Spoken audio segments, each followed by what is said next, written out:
We'd like to welcome you back to part 3 of our current event and weekly Bible study for November 16th, 2014. Not very much longer on the study left, but we've got a very long audio to play, which is very important coming up here. But the first thing, I had a listener send me these pictures. This is just a couple that they sent me. And now back on to positive subjects. The Fema coffin transport pictures. This was sent to me by a listener, kept her totally anonymous. Scott, I was traveling to Boise, Idaho 2 days ago. I saw a semi transporting Fema coffins. Here are the pics. If you zoom in, you can see our location going to Idaho. And the other freeway sign was in Utah, which was far west. I put the sign, the far west sign in here. You can see it's an interstate. And you'll see far west exit 349. You see mountains in the background. And one's more of a close-up where they're kind of like getting up beside the semi. And the other is more like further back where you can see the semi and the road and the mountains and the interstate sign. So, yeah, they're transporting these things, prepositioning them around the country, I would imagine. I would say that you could have, the average coffin could probably have 3 to 4 people in there.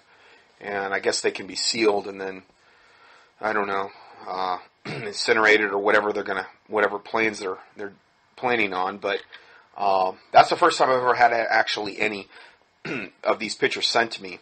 But the one place in Georgia, I mean, people have went there even recently and got inside them and talked to the people that actually they rent the property from, and it's not a theory, and they've even found the the patent and the actual schematics in the patent and what they're, confirming that they are coffins that can be sealed and incinerated. And if there was a disease outbreak, then you could have 3 to 4 bodies in one coffin and then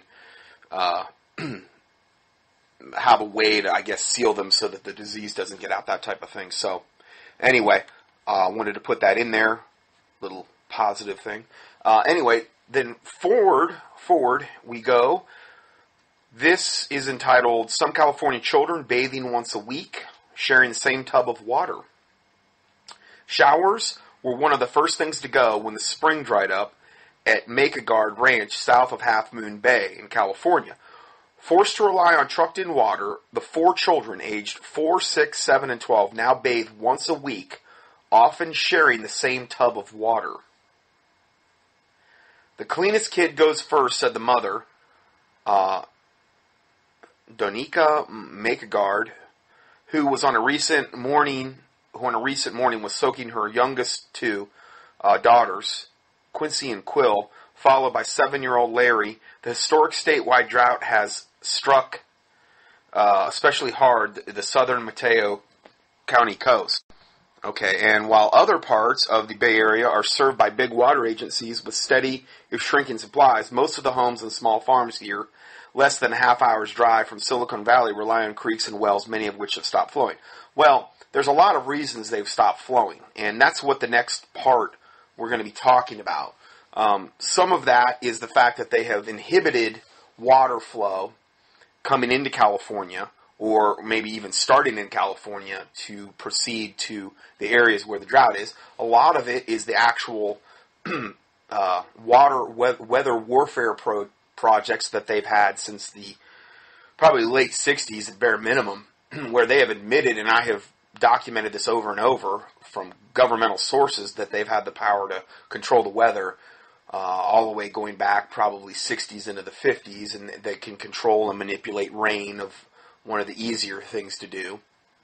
And so they have the absolute ability to make it rain if they want to. They also have the ability to shut the rain down to create a drought situation. This is what they've done in California. I believe that California is a big beta test of what they really want to roll out for all the United States, to have, this drought-like condition. When we were in California recently, I was going down the main interstate that runs from north to south. I forget which one it is, but in the area where there was absolute, you could just see looked like, it wasn't desert, but you could tell it had been like land that was probably once fertile, dried up. and there was all these signs there saying that this has been created essentially, and that this has all been done by design, and stop these people from doing this, big billboards. And the more I research it, the more I realize that's exactly the case. It's a created situation. It's a beta test.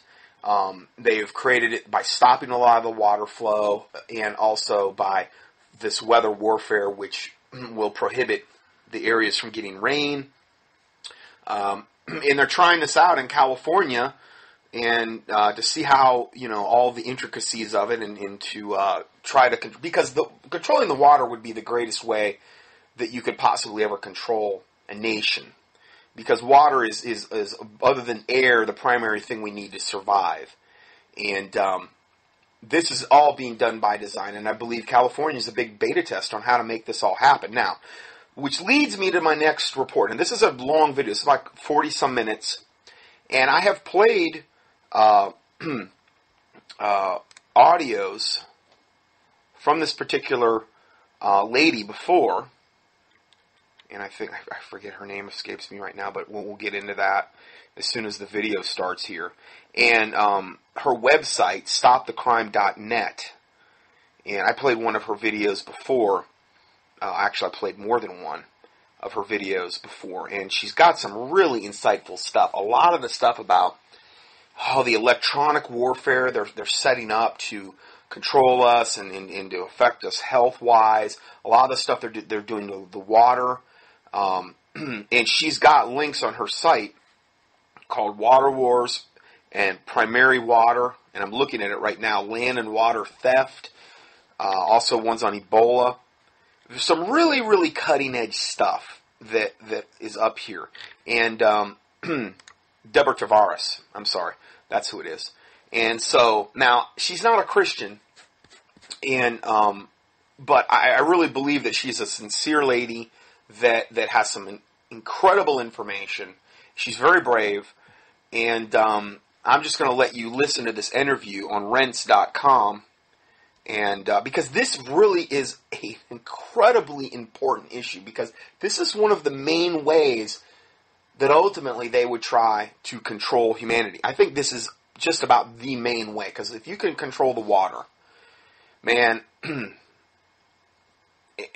prevent somebody from getting to it, or convince you that there's none down there, you're going to tend to go, most people will tend to go along with whatever they're being told.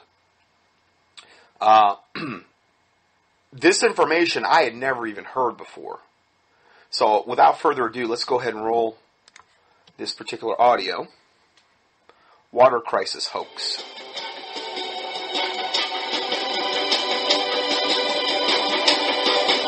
Okay, welcome back. Here we go, hour number 3. Deborah Tavares is with us. Deborah and Lou, probably one of the great, it's like Mr. and Mrs. North, one of the great couples who are out there pushing the boundaries of what we're allowed to know and finding out things we're not allowed to know, and even doing worse than that, they're telling us about it. And she's here tonight to tell us some things that I think are going to really shock you. They got my attention in a hurry, and this is really, I think, probably the best news I've heard in a long time. Hello, Deborah. Welcome back to the program. Well, Jeff, thank you so much for having me on the program. Absolutely. I want to, of course, tell the audience. So again, unaccustomed to most of my teachings, we're going to hear some good news. Some more good news today. So I don't know how much good news you can handle if you've already pegged the meter on, how much good news you can handle for one given time allotment. So if that's the case, if you've already pegged that meter, you might want to step away for a day or two and then come back and receive some more good news, which will be in the form of this interview. So just kind of proceed with caution. Some very important things that how the trickery has continued. Certainly everyone knows that we've been massively dumbed down through the entire education. Deadly deceit. System. Deadly deceit. Deceived. We've been poisoned and chemically lobotomized, and on and on. But this is a very important quote out of the Silent Weapons for Quiet Wars. It says this: all science is merely a means to an end. The means is knowledge. The end is control. Wow. Beyond this remains only one issue. Who will be the beneficiary? Mm-hmm. And so besides the fact that we find that we have been deceived and misinformed intentionally, we've also been deceived by doublespeak and words that have been used to create a different meaning. So we find it's a semantic war on us is what it is, and it's nonstop. It absolutely is. In fact, I'm just going to refer everyone. I cannot underscore the importance of reading the report from Iron Mountain, and or certainly watching the YouTube documentary, which is not the entire report. But now, you can look that up, the report from Iron Mountain. It's a very old report, but if you've never heard it, you can probably look it up on YouTube or on the internet, read it, hear the audio version. Very predictive stuff to what we're seeing come to pass now. Jeff, I just want to read a couple of nuggets that I pulled out of the actual report because it leads into the good news that we're going to talk about this evening on the program. She's got the report on her website, and she gives you a link here. You can probably find it by going to stopthecrime.net and maybe search for Iron Mountain report, but she also gives you the link here. You can click on the YouTube link that I'll give you as well that we're listening to right now. Amazing news, actually. But people need to understand the level of deception. And here's what the report from Iron Mountain is really all about. It was to determine the minimum and optimum levels of destruction of life, destruction of property, and destruction of natural resources on the possibility and desirability of peace. So here we have the illusion. They're telling us destruction of life, property, and natural resources for peace. So, doublespeak. We're ending up with the word peace, and we're disregarding the evil that was above that. And the report tells us many things, but on page 5, here's an example. The deliberate intensification of air and water pollution as part of the program leading to peace. Long-range planning and budgeting to the optimum number of lives to be destroyed annually in overt warfare is high on the Iron Mountain Group's list of priorities for the government. And it goes on to tell us that the report was never intended for publication. In fact, they were concerned that if it was released... So in other words, this is this satanic think tank that was put in place 1967. It looks like it's when this came out. And page 5, the long-range planning and budgeting of the optimum number of lives to be destroyed annually in overt warfare is high on the group's list of priorities for government action. This is in order to bring about their new world order. They're going to have to kill a ton of people, is what they're saying there. For publication. Oh, and also reestablish slavery and organize repression of minority groups and deliberate intensification of air and water pollution, which they're doing through chemtrailing and all the garbage that they're dumping into the water, both the municipal and freshwater system and oceans.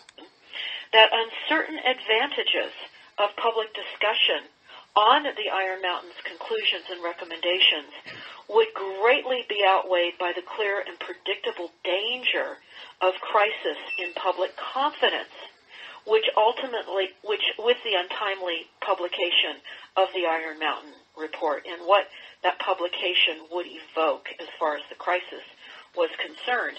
They also talked about how they would utilize the office of the president.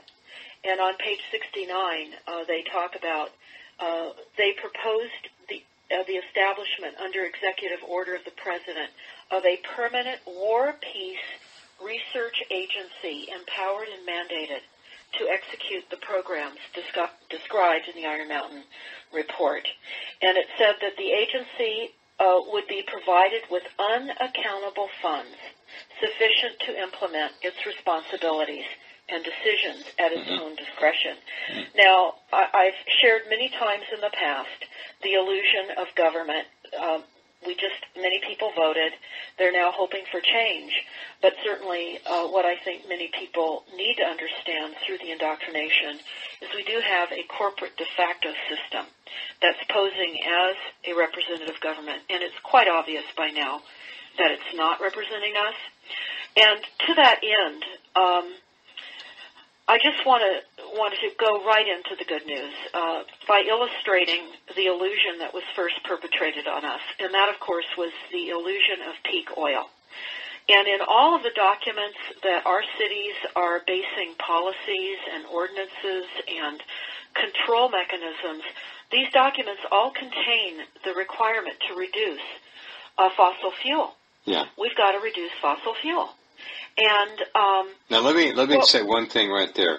Whenever you folks hear the term fossil fuel, you either need to correct the person that said it, or you need to get away from them.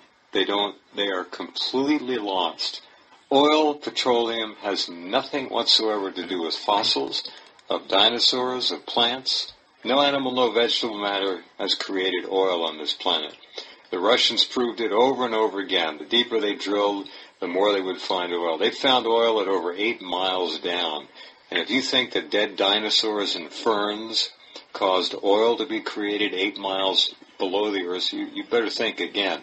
So the lie of fossil fuel continues to this day. It does, and it's in all of the documents. In fact, what I've been recommending people do, Jeff, is type in their city, the name of their city and their state, followed by policies to reduce greenhouse gas emissions. You can type in your school board, policies to reduce greenhouse gas emissions. You can type in the Center for Disease Control and Protection, the CDC, policies to reduce greenhouse gas emissions. In fact, you can type in all of the corporate agencies. We're talking about the Bureau of Land Management. We're talking about the FCC. We're talking about General Electric. Any and all, you'll find that they are all promoting the false science of global warming. And again, we're being massively deceived and tricked, and science is being rewritten. Science is based on the new technology of mind control through the Delphi technique, and all science now is based upon consensus. In fact, when we recently attended an IEEE meeting, Institute for Electrical and Electronic Engineers, we were stunned to see that these designers of future technologies and those that have already designed future technologies that are covert, and they're not letting us know what they are, were set up under the Delphi protocol for meeting input after speakers spoke at this 2-day symposium about the future beyond 2035. It was stunning to see how these scientists and engineers were tricked into the Delphi technique. And for those of you that are listening that do not understand what the Delphi technique is, I would just do a search, Delphi, D-E-L-P-H-I. But understand, it is the mind control strategy that was organized by the RAND Corporation in the 60s. And it's the method in which all corporate meetings are conducted. There are trained facilitators. Many cities call them hired consultants. They pay thousands and thousands of dollars to bring in these trained facilitators under the Delphi technique. In fact, Jeff, I recently learned about what it would require if I decided to be on a board that was going to be a Delphi board, and I knew that. And this is what they said. They said in order to be approved, to be on an advisory panel committee, that I would have to agree to the consensus approach of the decision model. In other words, I had to agree to either be in favor of what the majority was believing, or I would have to say I can live with it. That was the criteria for me to be able to sit on a board that was defining the existence and the continued existence of our rural volunteer firefighter. Well, that makes it a consensus. Deborah tends to go to a lot of these local meetings where they're trying to implement a lot of this, just whether it's land grabs or this water issue. And she's in California, so she's kind of at ground zero. So she gets a lot of really hands-on ground zero type of exposure to a lot of these issues. And so that gives her a much greater knowledge base to get up there and talk about these types of subjects. It's an automatic consensus. Absolutely. Absolutely. So, again, we need to certainly understand that peak oil was designed by Rockefeller. It was certainly a part of the way in which business is conducted, because by creating scarcity and telling people there's not much, then there could be massive amounts of money made on the market of scarcity. Sure. And there's an excellent YouTube. I recommend everybody watch it. It's called The Origins of Oil, and it is Colonel Fletcher Prouty. And The Origins of Oil, to understand the illusion and the scare tactics and the fear around the deception. So that brings us into the deception now of water.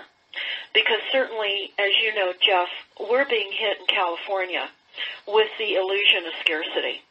We're having to reduce... So this Origin of Oil, which I would recommend, I haven't watched it, but I would recommend, I need to watch it, which totally disproves the whole thing with the fossil fuels. That fossil fuels are made from the ferns decaying in the dinosaurs and, this type of... This is garbage to brainwash us into thinking there's only a finite amount of oil in the earth that we're using up, and this is the reason that they can use excuses like that in order to drive oil prices higher. Okay, and that whole thing is based, I believe, on this peak oil, which is an event based on N. King Hubbert's theory, is a point in time when the maximum rate of extraction of petroleum is reached, after which the rate of production is expected to enter a terminal decline. Peak oil theory is based on the observed rise, peak, and sometimes rapid fall and depletion of aggregate production rates in oil fields over time, mostly due to the development of new production techniques and the exploration of unconventional supplies. Hubert's original predictions for world production proved premature. Peak oil is often confused with oil depletion. Peak oil is the point of maximum production, while depletion refers to a period of falling reserves and supply. Anyway, this is garbage, because they're finding that the actual earth produces the oil, and that it's just not from a finite source. And so this has all been done to brainwash. The fossil fuel thing has been done to brainwash us into thinking, well, hey, when the fossils, when all that oil that's produced from all those fossils have been decaying millions and millions of years, which, then you get into the whole, evolution, Big Bang theory.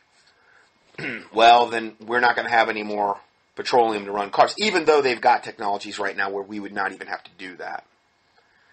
And the company that I talked about earlier with generators, I guess now they're saying that they're not going to even be putting these things out before into 2015 now.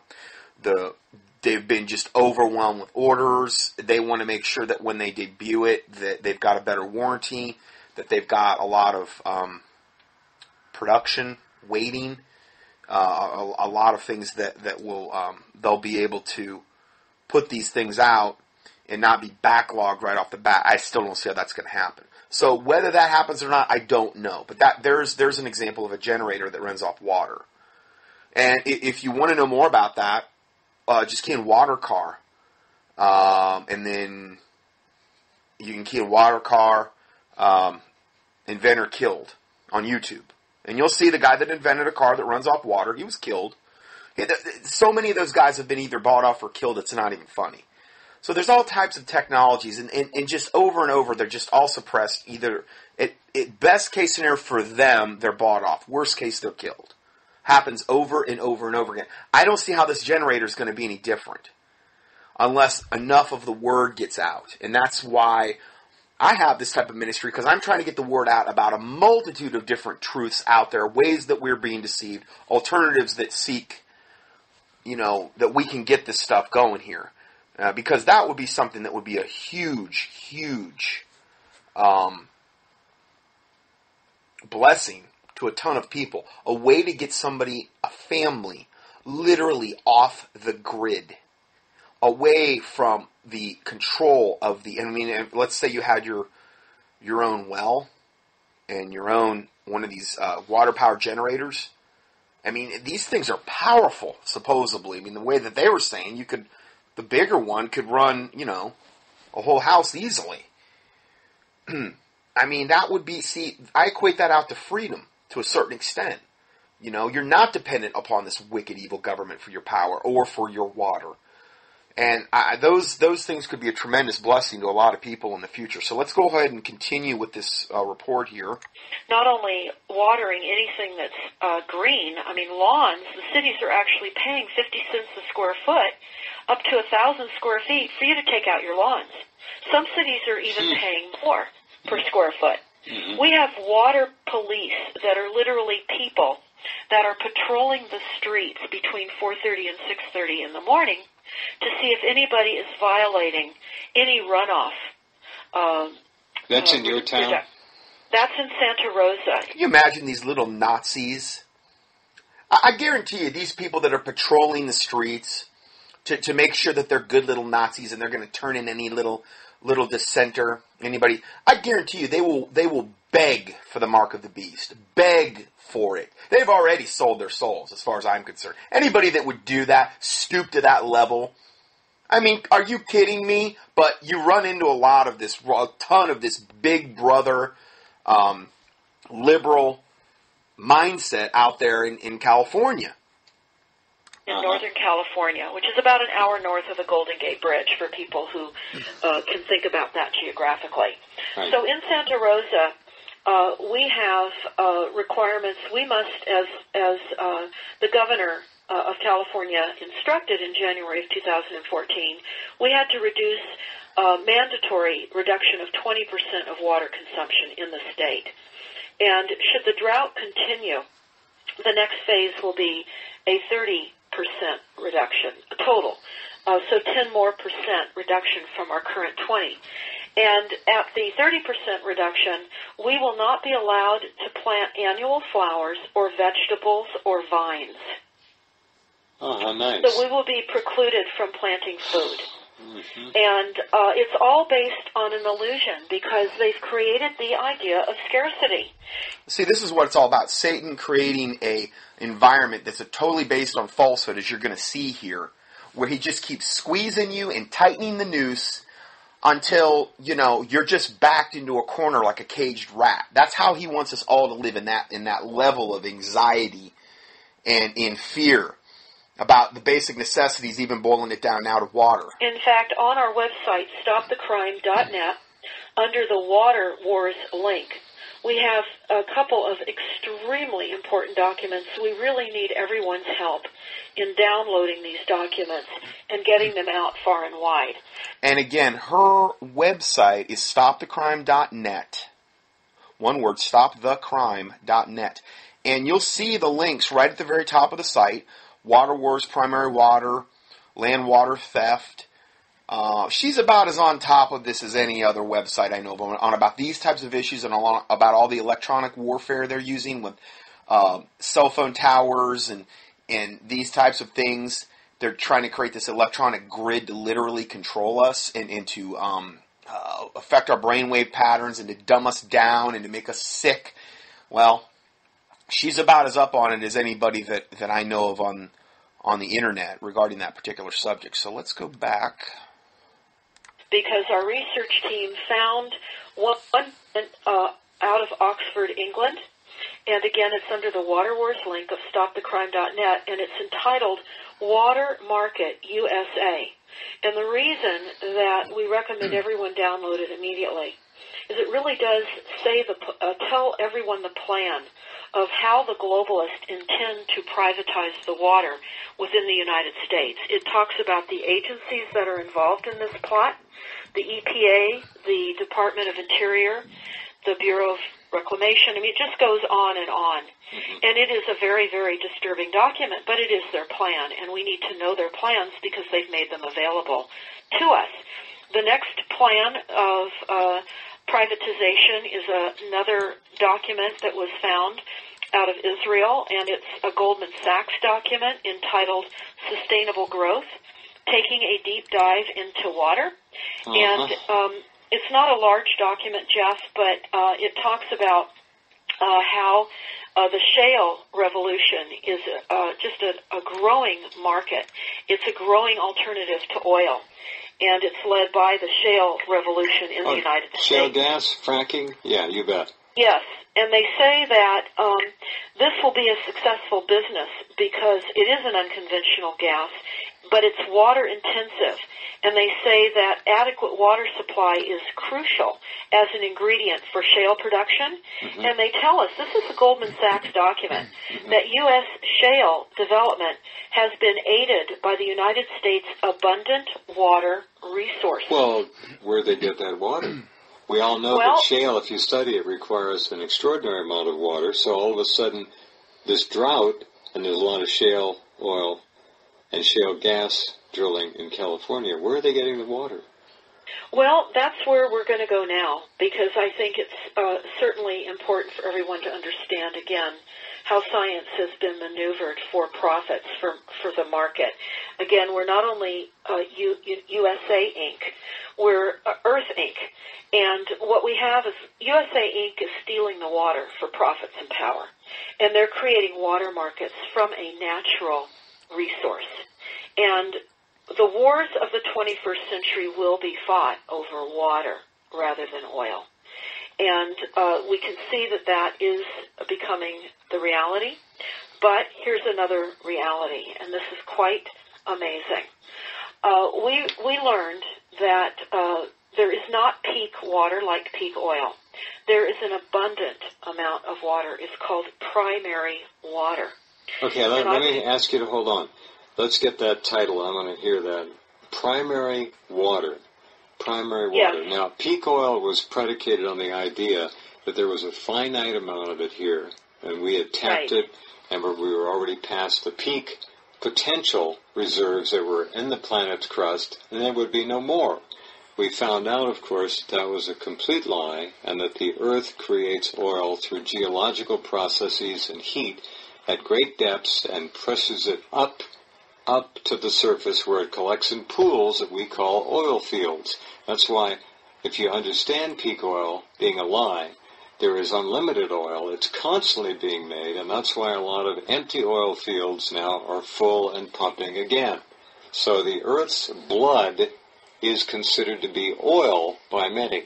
Now, I'm going to... Okay, so again, he brings up a great point. If these oil fields that were supposedly pumped dry, now they're full, where did that come from if it was from a finite source? If it was from fossil fuel? Did a whole bunch of dinosaurs kind of sneak into the oil field that was pumped dry and just decay really quick? And they brought a whole bunch of ferns with them? And, yeah, guys, come on, let's get down here so we can die and decay really quick to make some more oil for the guys upstairs. Obviously, no. It is like, I guess, they're calling it like the lifeblood of the planet. So it's pretty amazing. I bet you they didn't teach this stuff to you in school. Yes, I think I know where Deborah's going with this. And there is also a secondary blood system, if you will, that the planet Earth has. That's right. And it's called water. And water is in abundance. It is deep in the earth, but it doesn't have to be accessed by deep wells. And it's because primary water naturally pushes up from the fracture zones in the Earth's crust. And we have artesian wells are an example of that, of course. Absolutely. In fact, what we recently discovered, we attended a water meeting last week here in Northern California, and there were representatives there from Napa. Napa is where that 6.0 earthquake occurred the end of August. And what the newspapers were writing about shortly after the earthquake were all of these dry rivers and creeks that were suddenly flowing with water. And they just couldn't understand where that water was coming from. Huh. Well, that 6.0 earthquake was a release for the fractures, and the water just came bubbling up. And we asked the Napa water representatives just last week, are those creeks still running? And they are. Not only are the creeks in Napa still running, they talked about one of the wells that has become an artesian well. Water is flowing out of it. They don't even have to pump it. And so what they are not explaining to the people is that this is primary water. And this is what we must all understand. We have been deceived by the idea of water scarcity. And when you read the documents on StopTheCrime.net under the Water Wars, the Goldman Sachs, and that USA water document that I'm recommending, they're all built around the deception of scarcity. And they talk about the profits that will be made out of scarcity. Okay, I want to bring up something really cool that she's not going to bring up, that this verse came into my head as I was hearing this. And I did a keyword search for deep and fountains in the Bible. And notice, she said that there was an earthquake that occurred before this river started flowing in Napa Valley, and all of these springs all of a sudden sprung up, no pun intended, that were dry or maybe weren't even there before at all. Rivers flowing now with water after an earthquake. Okay? Well, in Genesis 7:11, it says in the 600, you know, what's the difference? In the 600th year of Noah's life, in the second month, the 17th day of the month, the same day were all the fountains of the great deep broken up, and the windows of heaven were opened. Now, when Noah's flood is typically portrayed, it rained for 40 days and 40 nights. Okay, yeah, but what was the first thing the Bible mentioned? It said all the fountains of the deep, great deep, were broken up. Well, in order to break something up, you got to shake it. It's just not going to break up by itself. I guarantee you there were some serious earthquakes that went on the day that the flood started. And this is further evidence of these fountains of the great deep being broken up. Earthquake in Napa Valley. Big time earthquake. All of a sudden rivers are flowing. Wells are springing up. Artesian springs. These types of things are happening. So there is the Bible confirming something that is happening now. This is total confirmation of this. It's not a theory, of this fact, of this. It's called primary water. And that it is also a lifeblood of the earth. It's also mentioned in Genesis 8:2. It says the fountains of the deep and the windows of heaven were stopped, and the rain from the heavens was restrained. And I believe that's when the flood was open. So the fountains of the deep evidently were issuing forth water for 40 days and 40 nights, as was it raining for 40 days and 40 nights. So isn't that cool? I mean, that's really neat. And then it's also mentioned in Proverbs 8:28, says, when he established the clouds above, when he strengthened the fountains of the deep. And obviously, if it was a fountain of the deep, you would be dealing with also fresh water, which would be more important to humanity than obviously even, the oceans. I'm not saying that that's not important. It's hugely important. But from a survival standpoint, you can't drink salt water. So these fountains of the deep is a concept that is firmly established in Scripture, and it was, as far as contributing to the flood, might have been even a greater factor than the rain that was falling for 40 days and 40 nights, because it's the first thing that's actually mentioned. So anyway, interesting point there, and let's go back to the report here. And Jeff, they talk about the tremendous increased profit opportunity by cleaning up the water that they, in fact, have poisoned intentionally with all of those injection wells, like vaccinating the globe with these toxic injection wells. This is not even fracking. This is how industry was using the earth as an invisible dump site. Over 680,000 of these injection wells throughout the United States alone. And already over 150,000 of them are poisoning the groundwater supplies. Now, primary water is deeper than ground. I mean, there's that one report on fracking where, I mean, they're literally turning on their faucet and they can light their water on fire. I believe it's when it comes out of their well, because there's a fracking that's nearby. And she's also talking about these injection wells. And all of this, again, being done on purpose to destroy the earth, to pollute it, to create a problem that again, if they can pollute the water, then they'll have people coming to them saying, well, help us, Mr. Big Brother Satan government, so that you can take this problem away, even though you created it. And they'll be all more than happy to offer the solution, but it's probably going to involve you giving up your land, or some other nefarious thing. Water.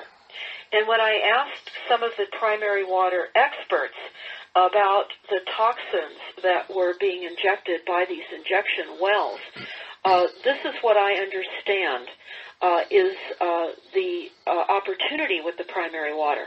The primary water pushes out the poisonous water, and yes, it does become groundwater, and it does, certainly become the available water in our groundwater plains. But we can be drinking clean, fresh water that is not contaminated when we access primary water. And this is important to know. Israel consulted with these primary water experts in the 50s. Mm-hmm. In order to populate Israel, they needed to find water. It was a dry, seemingly waterless desert region. And these primary water experts located primary water, and that is why Israel was able to populate. And the same thing, Jeff, we talked about Muammar Gaddafi, and we talked about the amazing, great man-made river project that he built with oil revenue. Well, it was called by many the eighth wonder of the world at the time, what he did. And what he did, he paid for with his life. Well, he did, and I would recommend people do some research on Muammar Gaddafi's great man-made river project. You will learn why, when NATO went in, they bombed the water resources. Because first thing they did was to bomb that incredible water project, destroy it, so the desert could no longer bloom. It was just well, actually, it brought Libya to its knees because he had used oil revenue when they were drilling for oil in the desert. They found this water, and he was trying to encourage the Libyan people to come into that area and farm. But the people liked the climate in Libya, and so he decided he'd have to bring the water to them. And that is how that great man-made river project started. He brought the water to them using oil revenue. And he said at the time that this is the biggest answer to America and all the evil forces who accuse us of being concerned with terrorism. We are only concerned with peace and progress. America is against life and progress. It pushes the world towards darkness. He knew that this would happen once he was able to become self-reliant. He wanted the Libyan people to have their own water supply, their own gold-backed currency, as well as food. And they he was trying to take the whole country to a state of self-sufficiency, predicated, of course, upon the natural resources of Libya. And he was so successful that they had to put an end to it. Well, and they did. And again, I got into this in previous studies, how they've went through and toppled their little, not to say the guy was perfect, Gaddafi or whatever, but they've went through and toppled these Islamic regime or country leaders that were, I would say, kind of like moderate Muslims, not the radicalized wanting to go around and chop off everybody's head. And granted, that's not being true to Islam. That's not being a fundamental Islamist, as the Quran would state. But they had enough sense, I guess, in their head to know that that's not the way to go. And he was doing all kind of great things. And they had to come in and topple him and totally demonize the guy and then install their own little puppet, really pro-radical Muslim dictatorial regime in there. And they've done this with country after country after country in the Middle East. They brought Libya to its knees, and now people can certainly search some of the aspects of what the Libyan people lost after the war, and it's quite astounding the benefits that the Libyan people had. Yeah, I have to take a break here. The Libyan people had more benefits from the natural resources of their country through their government than any other country I have ever heard about on this planet. And you didn't hear about it in the mainstream media. All you heard about was how crazy Gaddafi was and all the rest of it. Nothing could be further from the truth. They had benefit after benefit, as all peoples should, from the resources of their own countries. But they don't get it because it's skimmed off by the crooks that have taken control. Stand by, we'll be right back with Deborah Tavares and she and Lou's work in just a couple minutes.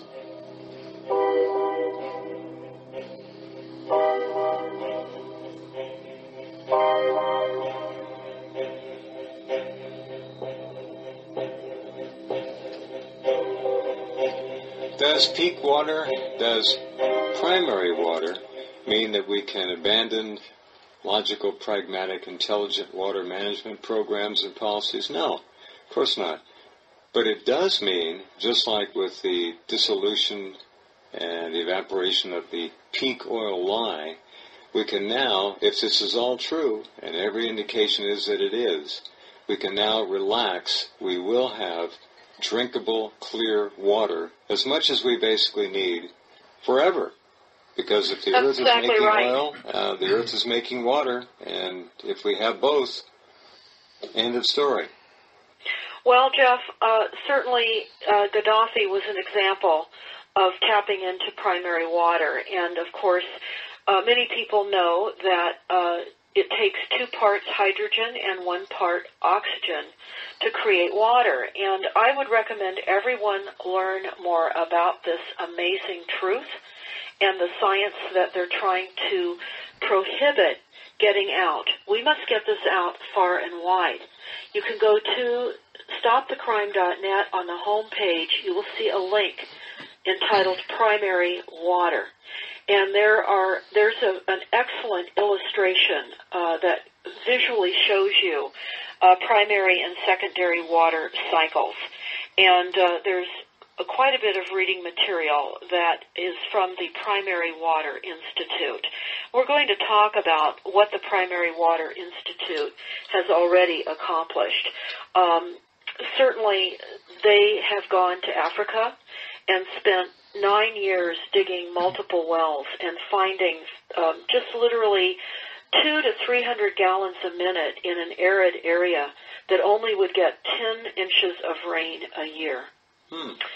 And I can say that So in other words, if it's only getting this tiny amount of water every year, where is all this water coming from underneath the ground? Well, the earth is replenishing its own reserves, just like the whole thing that it's doing with the oil as well. It's doing this with the water. It's not dependent, in other words, upon the rainwater, even in desert areas. This is startling news for most people that are listening, because again, we have been Delphied. We have been made to believe untruths. We are believing that the truths are lies and the lies are truth. And as you said, and as you said, we now can relax because of the knowledge of knowing we have available water. Okay, but are they going to allow us access to this primary water? Well, I can tell you that it's one well at a time.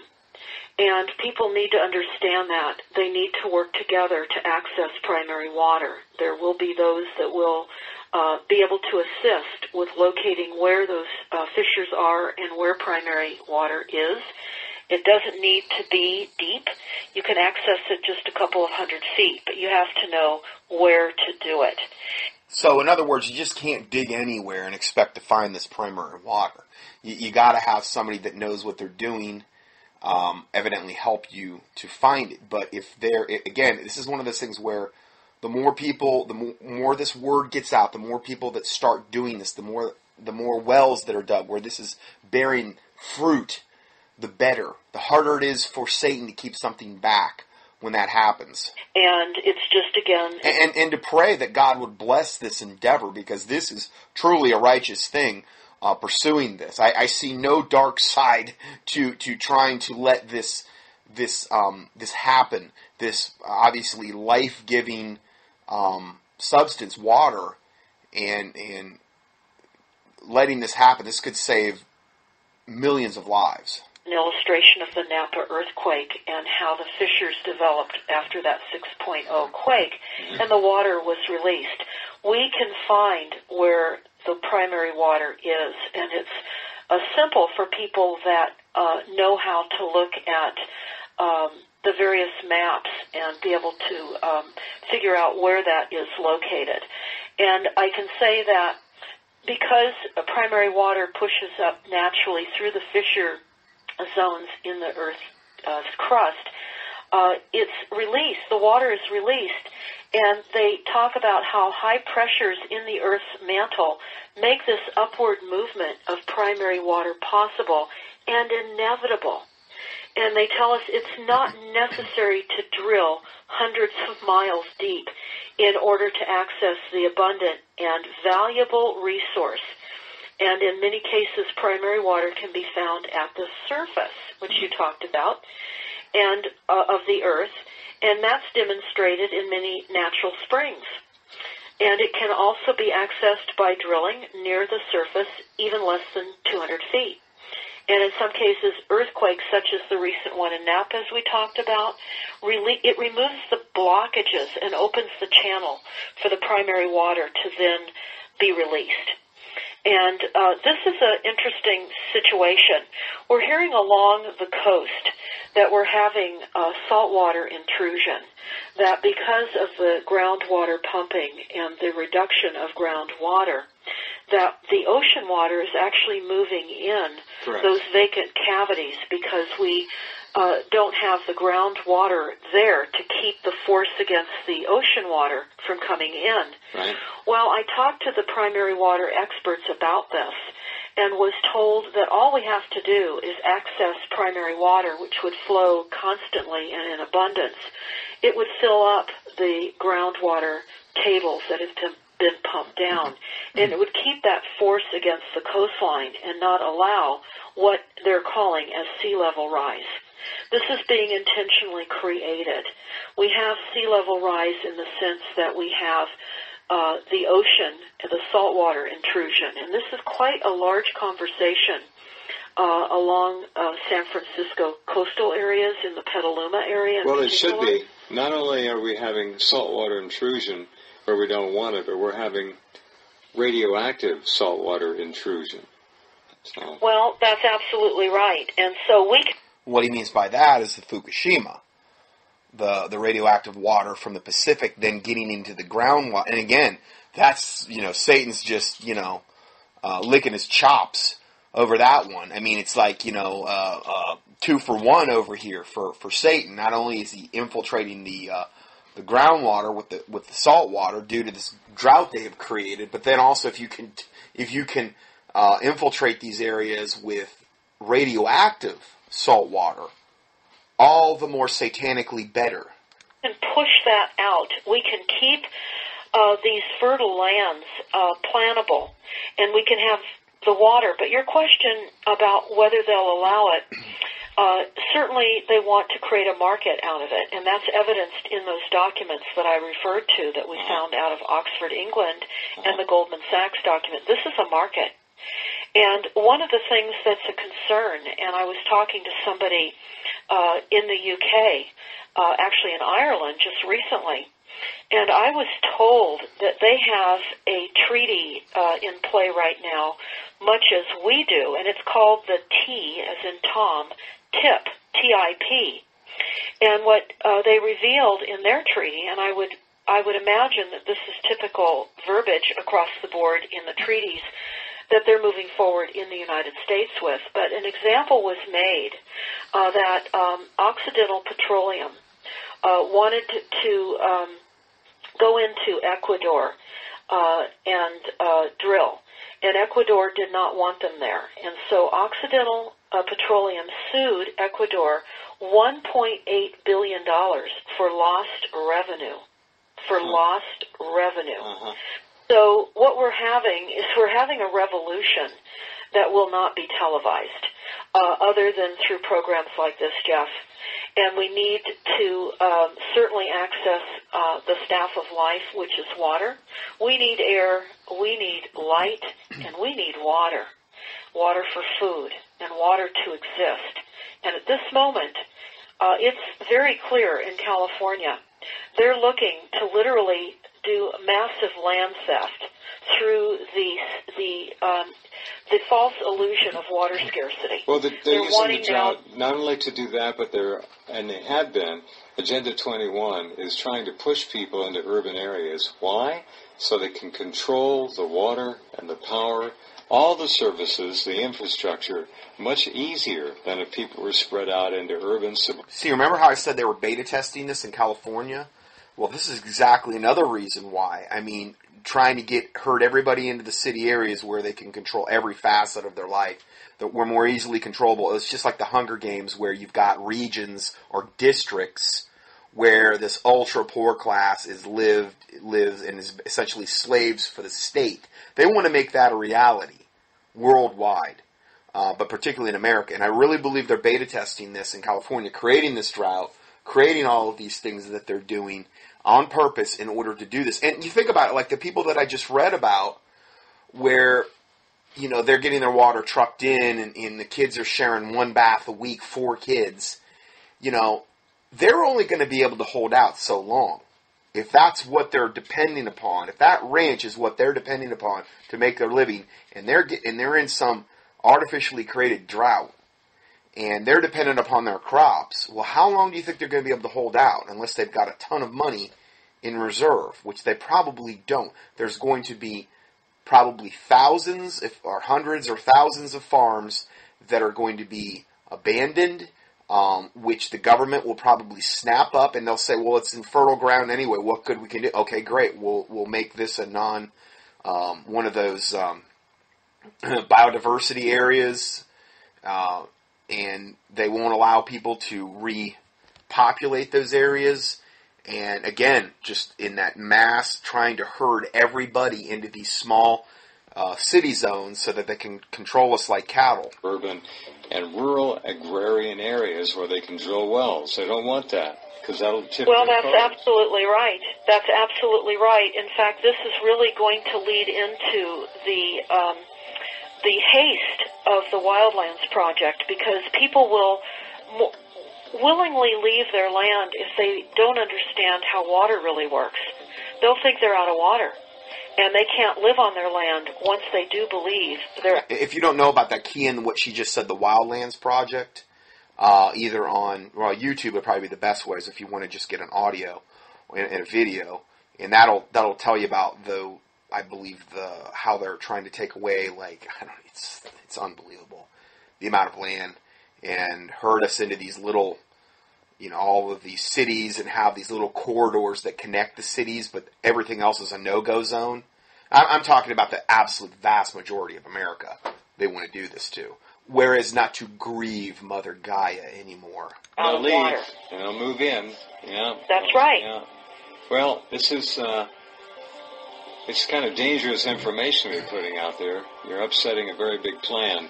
You both should be commended for finding all this. Hold on, we have to take a break. We'll come right back in just a minute as we talk about primary water more.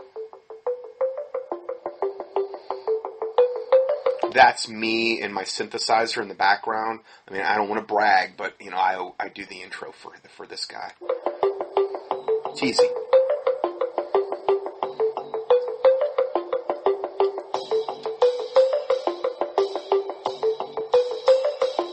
That's me on the synthesizer and xylophone.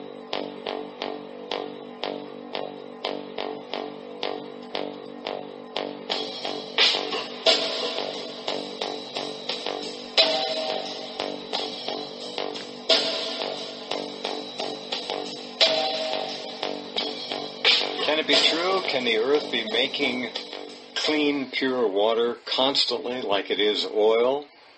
Well, that's what the data says. And one of the biggest kept secrets of all from the masses around the world. Never going to run out of oil, and apparently now we're never going to run out of clean, new water. That's the best news I've heard in years.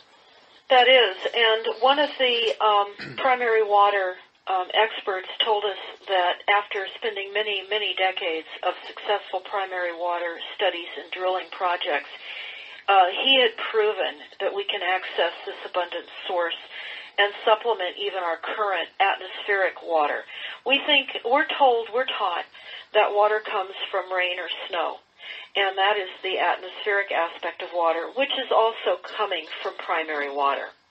And that's why I recommend everyone go to stopthecrime.net, print some of the documents off of Water Wars, but certainly go to the primary water link. Get this information out far and wide as quickly as you can. Because, Jeff, as you said, this is not information they want us to know about. But the floodgates are opening up. People want to know the truth. And we must hold on to our access of water, particularly when it's in abundance and it's right below our feet. And people can now start looking down instead of looking up. We have to be aware of this little-known science. And certainly I know locally here, the Napa earthquake has proven to people that water is coming from other sources other than from the atmosphere. And because we also know that the drought in California has been intentionally and deliberately engineered by the geoengineering program, we have to now rely on primary water because the weather is fully weaponized. We found something also very disturbing on the Harvard Law School website. When we were touring the watershed area here in Northern California, we were told that they're moving towards creating water trusts. Now, again, the word doublespeak. Trust is not trust. Replace trust with theft. Because the Harvard Law School tells us this, that they're getting their feet wet. An introduction to water trusts.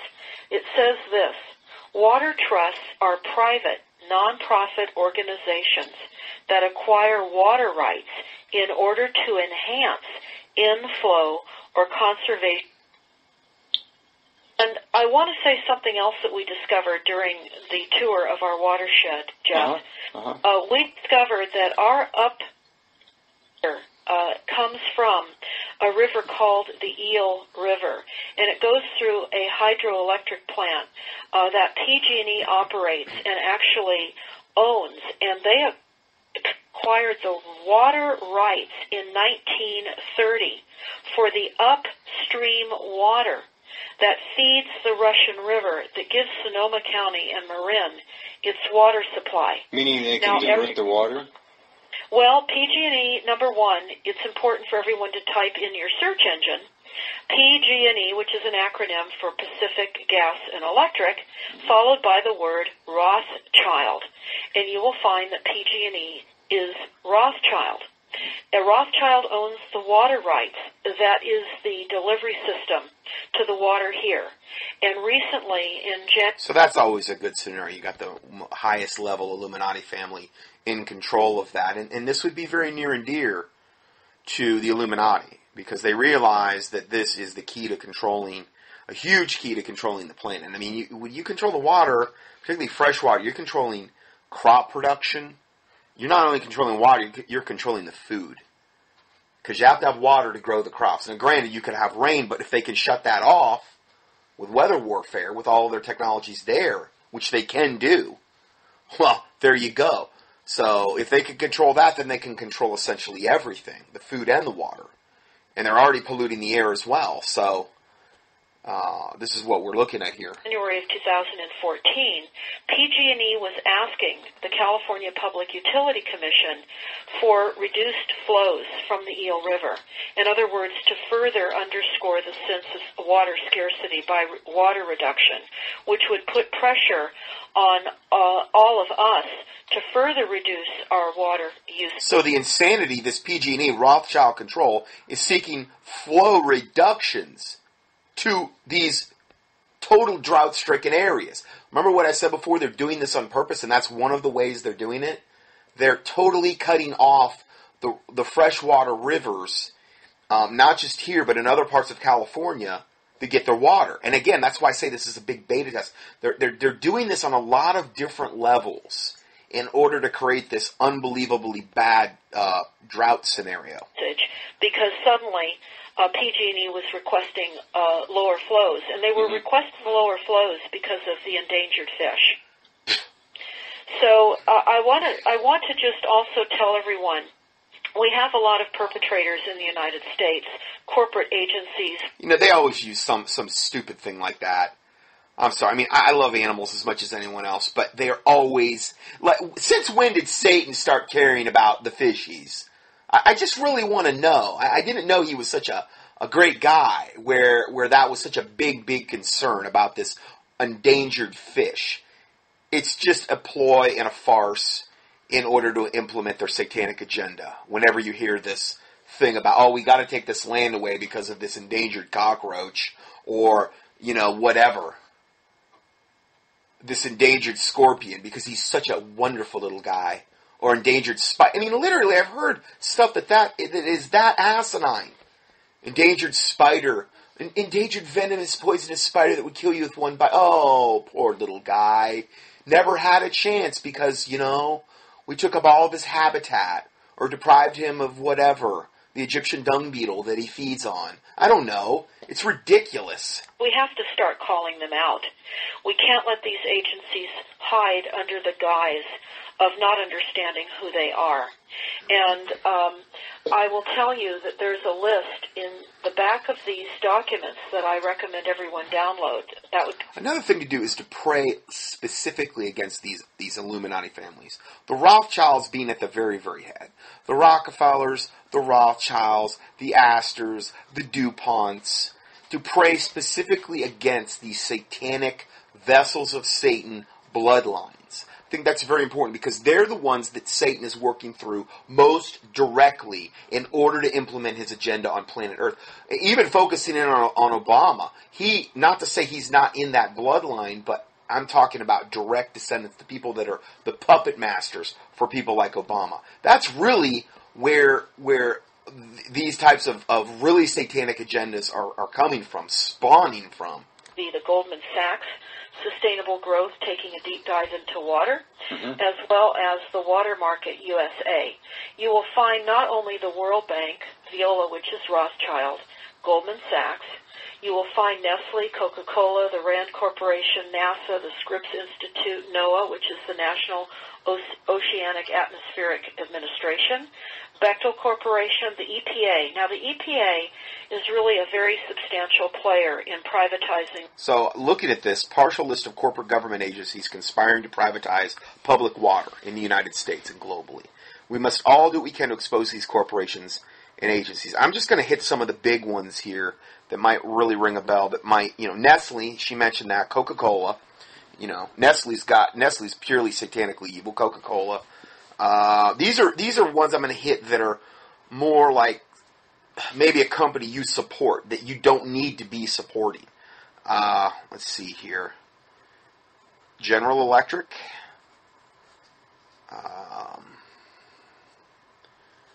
Let's see. American Water Company, California Water Company, Starbucks. Oh, why doesn't that surprise me? Satan Bucks, they should call it. Totally wicked, evil company. Intel, General Motors, Pfizer, the drug company, ConAgra, doesn't surprise me there. DuPont, remember I just mentioned DuPont? Syngenta International, fertilizers and agriculture. So again, just to have that awareness that these Typically, the bigger the company, the more likely they're going to be satanically infiltrated and evil. The water globally and in the United States. They're the front for creating endangered species requirements and standards that are literally going to bring our public municipal water agencies to their knees, because they will not be able to afford all of the requirements that the EPA will be. No way. They're scripting the play. They're Absolutely. It's important to know that the USGS is involved as well, the Army Corps of Engineers, the Bureau of Reclamation, General Electric, but the Department of Interior. I would recommend everyone type this in. I found this very disturbing. You will as well. When you type in the Department of Interior, followed by potential water supply crisis by 2025, you'll find a map. It's a map of the western United States, and it's color-coded.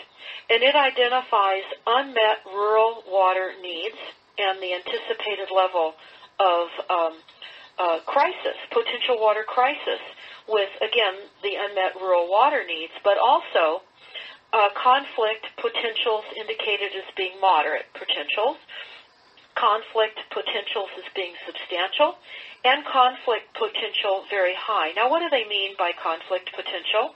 Well, let me read this to you. This is what it says. And this is referring specifically to Sonoma County and Marin County here in Northern California. But it includes the entire map of the western United States, from Texas all the way to all the states to along the Pacific coast. Sonoma County and Marin counties are clearly identified on the map as having dark yellow status for conflict. The Department of Interior interprets this risk as substantial. In fact, not only is there a substantial risk for conflict, the risk is calculated as being the same as Klamath County. Klamath County is north of, it straddles the California-Oregon border. Right. And the conflict has already commenced in Klamath County, and people have been shot and shot at. This is the risk they're talking about. They're talking about guns. Mm-hmm. They're talking about the theft of people's water, and will people allow it? Well, I want to just advise everyone that's listening. If you know of any farmers or ranchers, I would recommend that you help educate them on primary water. Also, all the local welling drill companies. I would recommend that everyone consider pulling their well drilling permits, because just last week, Ventura County, which is just slightly south of Santa Barbara in California, issued a sneak well drilling moratorium. And I will have that on my website. You can watch the ranchers and those that have orange orchards, etc., pleading with the Board of Supervisors in Ventura County not to prevent well drilling permitting. And they went ahead and approved it, not unanimously, but enough to get it approved.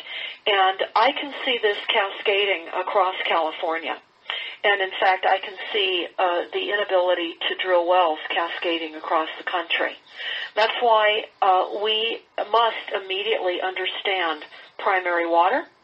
We need to access it on all our rural properties as quickly as possible. I would recommend that.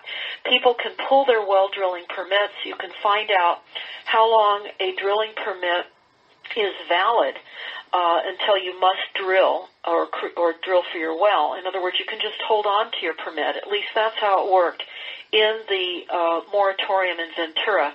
If you had your well drilling permit, you were permitted, you were able to drill a well. But people realized that there might be a moratorium on well drilling, and they started to request permits, Jeff, and they actually backdated the moratoriums by several weeks so that anybody that had tried to submit would fall under the moratorium. Yeah, they're just amazing.